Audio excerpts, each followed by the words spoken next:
Welcome back to our study this week called No Room for Christ.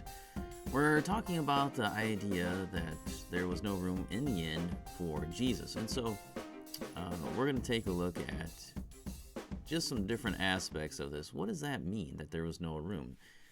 Today we're going to look at the idea of that there's probably other reasons for no room as well. Not just that there was no place for them in the upper room or the inn, where it was crowded, but there's probably other reasons why, because Jesus, being divine, could have chosen to come anytime, any place, to any couple, anywhere, in any circumstance. He could have set it up so that he would have been born in a palace with luxury, but he chose to be born to this humble couple, and that's what we want to talk about.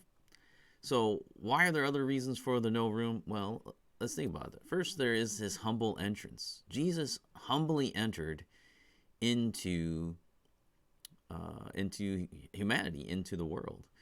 Isaiah 53:2 says that he grew up before him like a young plant and like a root out of dry ground. He had no form or majesty that we should look at him, and no beauty that we should desire him. And so Jesus came, he took on human flesh, but didn't take on handsome human flesh.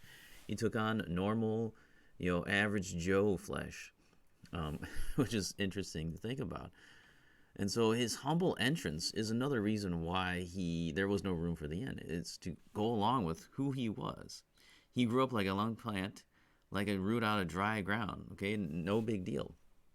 A young plant, a root out of dry ground, is nothing to really behold. Nothing. There's no big deal. That's what it says. And the parallelism is he had no form of majesty that we should look at him. It's just a root out of dry ground, right? It's just a young plant. There's young plants all over the place. There's young plants outside right now. Big deal. I step on them. I'm walking in the grass. It's a young plant. So that's the idea. There's no form, no majesty that we should look at him like, wow, this guy is awesome. He's glowing. The halo's over him. None of that. There's no beauty that we should desire him. And so there's nothing physically about Christ that you'd be like, wow, okay, this is amazing. And so that really, the being born in the place where animals are fed, being placed in that manger, goes along with that idea that he came humbly, not in ostentatiousness, not in the palace, not in a place of prominence, not even in a wealthy family, but born in a place to a young couple who didn't have the means like other people did. And so there was that humble entrance, which fits with this idea. Next, he came for the lowly people. He came for those who were lowly. Right? If you read 1 Corinthians 1:28, you see who Jesus came for. Paul says, God chose what is low and despised in the world, even things that are not, to bring to nothing things that are. If you think about the manger itself, this is just maybe a stone, maybe wood, but it was some kind of trough that would hold the fodder for the animals. It held the animal food. Okay, it's a feeding trough. And so you see this idea here that he came for those who are lowly, and he himself was lowly. He made himself lowly. He would willingly, because he did. I mean, like I said, he's divine. He could have chosen to come at any time, any place, to anyone, but he chose to come at a time and a place to have this work out where he would be placed in a manger, a place of where dirty animals would come and eat their slop. That's where he was placed at. And so that's what he was showing something about, that he came for the lowly. The lowly people would have to put their baby in a manger as a crib, right? That's what lowly people had to do. He came for people like Joseph. He came for people like Mary, who were low, who were of low estate. That's what Mary says about herself. I am of low estate, for the humble. That's who he came for. And that's exactly what this shows, that he was allowed himself to be placed in a manger. God of all creation allows himself to be placed where dirty animals come and eat their food. So there's no room for the inn, man. He came for the lonely. Yeah, he wasn't there to be upstairs with everybody else. He came for those who were outcasts, those who were lowly. And number 3, he invites sinners. He invites those who are the unclean, those who are unclean society, religiously, those who are dirty. That's who he came for. He was put in a dirty trough. That's what he came for. And but you see in Mark chapter 2,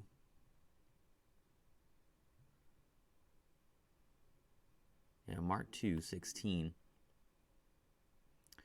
You see, and if you go back to 15, it says, as he reclined at table in his house, many tax collectors, this is Levi, who was a tax collector, many other tax collectors and sinners were reclining with Jesus and his disciples.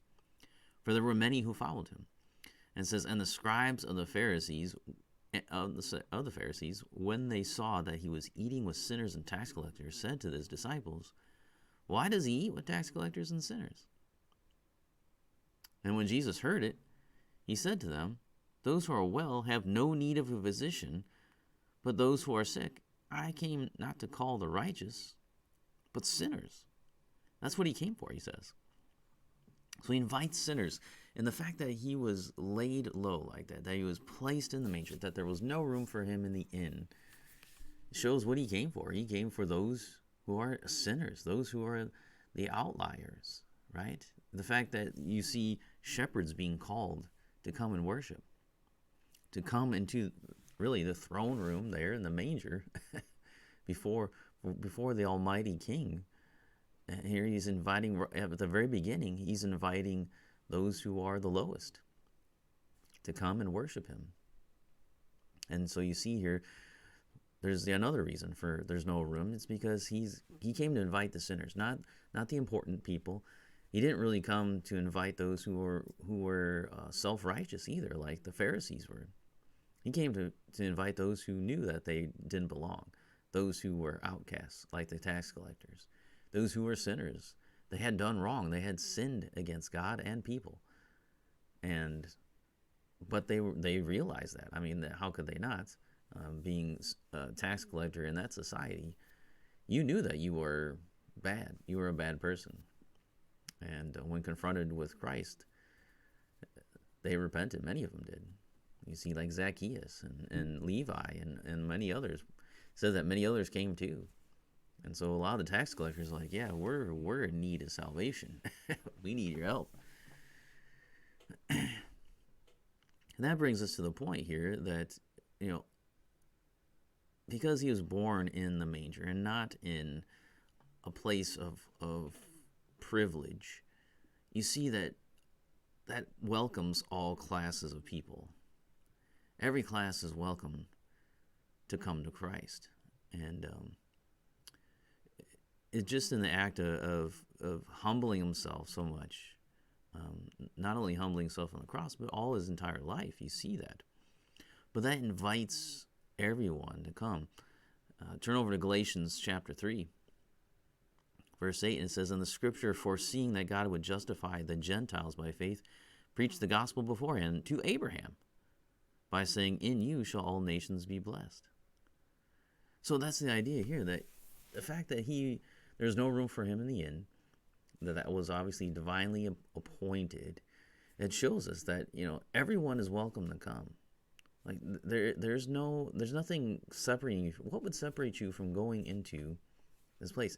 Self-righteousness, the desire to keep yourself clean, that would prevent you from coming to Christ. Your own selfishness, yes. But if you go past that, there's nothing that he did that would separate you. And so the Gentiles, the Jews, they were all, he preached the gospel about the fact that the gospel would go to the Gentiles, that the Gentiles would be brought in, that the Gentiles would also be children of Abraham, would also be Israelites, is right there. Just as Abraham believed God, as was counted him as righteousness, the Gentiles too would be the same, just as Abraham. No difference. They would be in the family of God. They would be that who were once not a people would be a people. And so Scripture foreseeing that God would justify that is recorded in there. The Scripture being that God recorded that down for us, that at the very beginning when Abraham was called, that was a calling of the Gentiles as well. And so no one is separated. Jew, Gentile, male, female, you know, it doesn't matter what race you are or what anything else. All classes are welcome. But there's another thing too that this demonstrates. There's the problem that this demonstrates. I mean, he came in a way, in such a place that anyone could approach. This was not guarded by, by soldiers. This was not a place where no one was allowed to come. This was a place that was open. I mean, anyone could have come into that stall, and anyone could have come into that place where the animals are fed. No one would be prevented from doing that. But then there's the problem that people didn't come, right? People didn't want to come.